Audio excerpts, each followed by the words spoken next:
Baiklah, kami dari kelompok Bra Kuadrat yang beranggotakan Bevin Rosana Cecilia S, Rehan Maulana AZ, Aliza Mutia Putrika, dan Algun Gova. Kami akan bahas tentang teknik cetak di Amerika dan Meksiko. Yang pertama yaitu teknik cetak di Amerika. The House of the Printing Press pertama di Amerika atau Casa de la Primera Imprenta de America adalah rumah toko pers atau cetakan pertama di dunia baru. Printer Juan Pablos mengawasi pencetakan setidaknya 35 buku di toko ini antara tahun 1539. Tanggal buku pertama yang dicetak di Amerika dan kematiannya pada tahun 1560.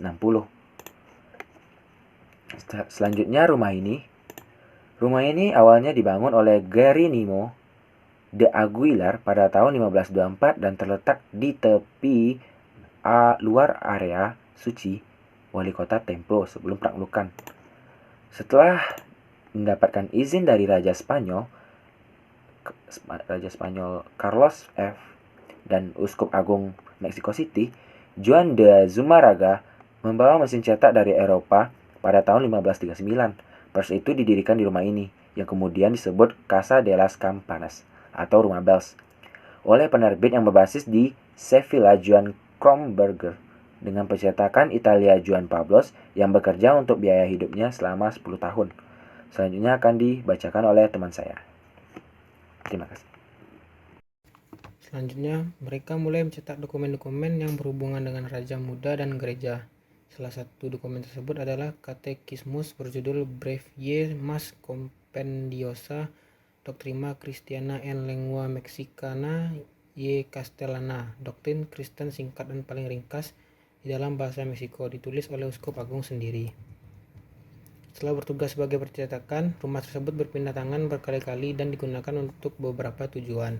Pada abad ke-17 itu milik Biara Santa Teresa de la Orden de las Carmelas Reformadas, dan kemudian pada abad ke-18 itu milik Ordo Militer Kerajaan Nuestra Senora de la Merced Redención de Cautivos de la Ciudad de Mexico. Pada tahun 1847, pasukan AS menduduki rumah tersebut, menghancurkan arsip yang ada di dalamnya. Rumah tersebut kemudian dimiliki oleh sejumlah warga sipil, termasuk salah satunya yang menggunakan bangunan tersebut untuk menyimpan perabotan. Pada abad ke-20, gedung ini sebagian besar digunakan untuk kantor tersebut menjadi rumah bagi operasi layanan kertas dan percetakan yang disebut Imprenta y Papelería Militar Marte.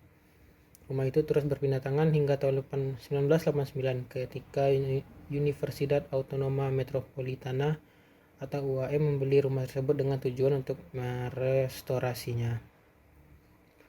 UAM bekerja dengan program restorasi pusat sejarah, bekerja dengan Instituto Nacional de Antropología. Sekitar 82 cm di bawah permukaan lantai dasar ditemukan kepala batu ular dari zaman Aztec. Ada kemungkinan besar kepala ini terlihat oleh penghuni bangunan pada abad ke-16 dan ke-17. Saat ini rumah tersebut berfungsi sebagai pusat pendidikan berkelanjutan untuk UAM dengan berbagai ruang pemeran, toko buku, dan fasilitas untuk konferensi dan kursus. Pada tahun 2008, museum buku dibuka di sini dengan beberapa buku tertua di Meksiko dipajang. Di sini saya akan melanjutkan untuk membahas teknik cetak yang ada di Meksiko. Nah, jadi di Meksiko sendiri teknik cetak itu yang pertama ada offset namanya. Jadi offset ini tuh digunakan untuk mencetak dalam skala yang besar atau kuantitas yang besar. Nah, di antara semua teknik percetakan, offset ini tuh bisa dibilang merupakan teknik yang paling ekonomis. Kenapa? Karena kualitasnya itu tinggi dan memiliki konsistensi yang baik untuk mencetak dalam skala yang besar. Nah, kemudian tuh ada teknik engraving namanya. Jadi teknik engraving sendiri ini adalah teknik yang cukup rumit. Kenapa? Karena teknik ini menggunakan media logam yang ditoreh dulu, lalu diberikan tinta ke dalam torehan tersebut, kemudian tinta pada bagian permukaan yang ada itu dihapus sehingga tersisalah pada bagian dalam yang akan dicetak pada kertas. Rumit ya.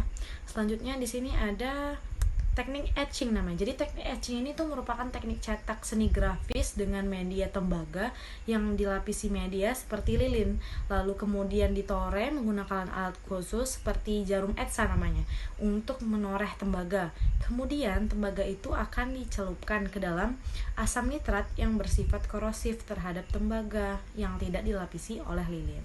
Selanjutnya itu ada teknik mezzotint. Jadi teknik mezzotint ini adalah teknik seni grafis yang menggunakan media plat logam, di mana permukaan logam akan dibuat kasar, merata, dan didesain sedemikian rupa. Selanjutnya ada teknik dry point ya. Jadi dry point ini tuh tekniknya hampir sama dengan teknik si engraving tadi.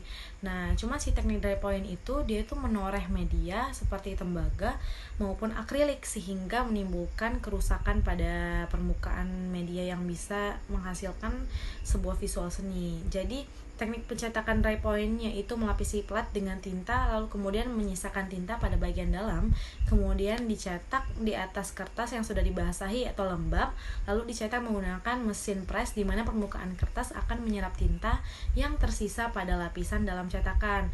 Nah, teknik cetak dry point ini sendiri memiliki kelebihan, yaitu yang pertama dia tuh bisa mencapai gambar yang sangat detail. Oke, sekian presentasi dari saya. Selanjutnya akan dilanjutkan oleh teman saya. Terima kasih. Cetak tinggi adalah jenis seni grafis yang memanfaatkan ketinggian sebuah medium untuk mencetak. Cetak tinggi menggunakan cetak dari bahan yang dapat dicukil sehingga permukaan medianya akan memiliki perbedaan tinggi sehingga akan menghasilkan bagian yang tinggi dan bagian yang rendah, atau disebut juga dengan relief. Cara membuatnya dengan menggunakan cetakan dari bahan yang dicukil sehingga permukaan medianya akan menjadi tinggi dan rendah. Bagian yang memiliki permukaan yang tinggi akan dilumuri dengan tinta cetak menggunakan alat roll karet. Kemudian dicetak lagi dengan menekannya menggunakan tangan maupun mesin cetak pada lembaran kertas, sehingga akan membentuk gambar yang sesuai dengan cetakan sebelumnya. Baca juga seni kriya sebagai kerajinan tangan cetak sari. Teknik cetak dalam adalah jenis seni rupa grafis yang pembuatan karyanya menggunakan plat aluminium. Plat dibentuk menggunakan benda tajam agar menghasilkan goresan yang dalam. Lalu goresan dalam plat aluminium tersebut diberi tinta dan disapukan pada permukaan kertas yang dibasahi. Cetak saring adalah salah satu jenis seni grafis dengan cara pembuatan karya menggunakan cetakan dari bahan skrin atau layar kain yang dilapisi bahan yang peka terhadap cahaya. Selanjutnya, skrin ditutupi dengan film atau desain dan dilakukan penyinaran sinaran matahari ataupun penyinaran lampu dengan suhu tertentu.